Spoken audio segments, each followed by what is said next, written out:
hapentoimitusongelmassa. Verta kyllä virtasi lihakseen, mutta se happi ei siirtynyt siitä lihassoluille niin kuin sen olisi pitänyt. Happirekka oli paikalla, mutta lastia ei saatu purettua. Juuri niin. Tämä herättää sen tärkeän kysymyksen. Miten se stressaantunut, jäykkä ja energiakriisissä oleva punasolu konkreettisesti epäonnistuu siinä tehtävässään? No, avain on juuri se mainitsemani joustavuus. Tieteellisemmin deformaabilisuus. Okei. Punasolun halkaisija on levossa noin 8 mikrometriä, mutta sen pitää pystyä kulkemaan elimistön pienimpien verisuonten hiussuonten läpi, jotka voi olla halkaisijaltaan vain 2-3 mikrometriä. Se on vähän kuin yrittäisi työntää lentopalloa postilaatikkonaukosta.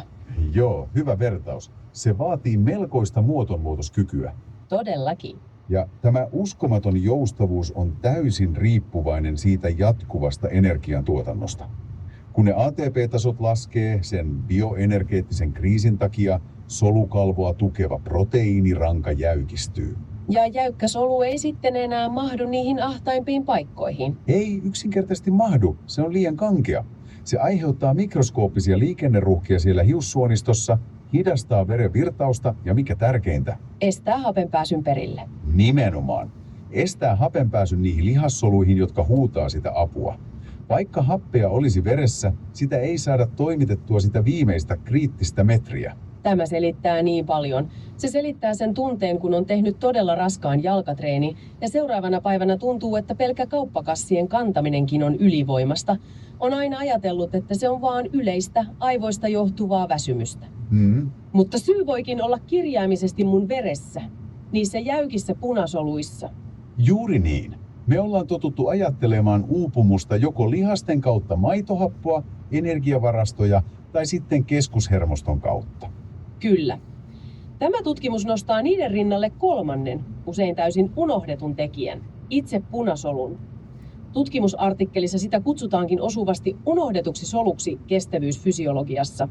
Se ei olekaan vain passiivinen kuljetin. Ei todellakaan, vaan se on aktiivinen toimija. Ja sen oma hyvinvointi ja aineenvaihdunnan tila on kriittinen koko kehon suorituskyvylle. Tämä koeasetelma on todella ovela. Mutta onko tässä mitään heikkouksia? Tutkittiin kuitenkin vain nuoria, aktiivisia miehiä. Voimmeko olettaa, että sama mekanismi pätee vaikka vanhemmilla ihmisillä? Se on erittäin tärkeä ja aiheellinen huomio.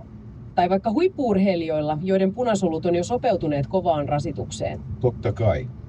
Tutkimuksen rajoituksena onkin juuri tämä suppea kohderyhmä. Emme voi suoraan yleistää näitä tarkkoja prosenttilukuja muihin. Selvä.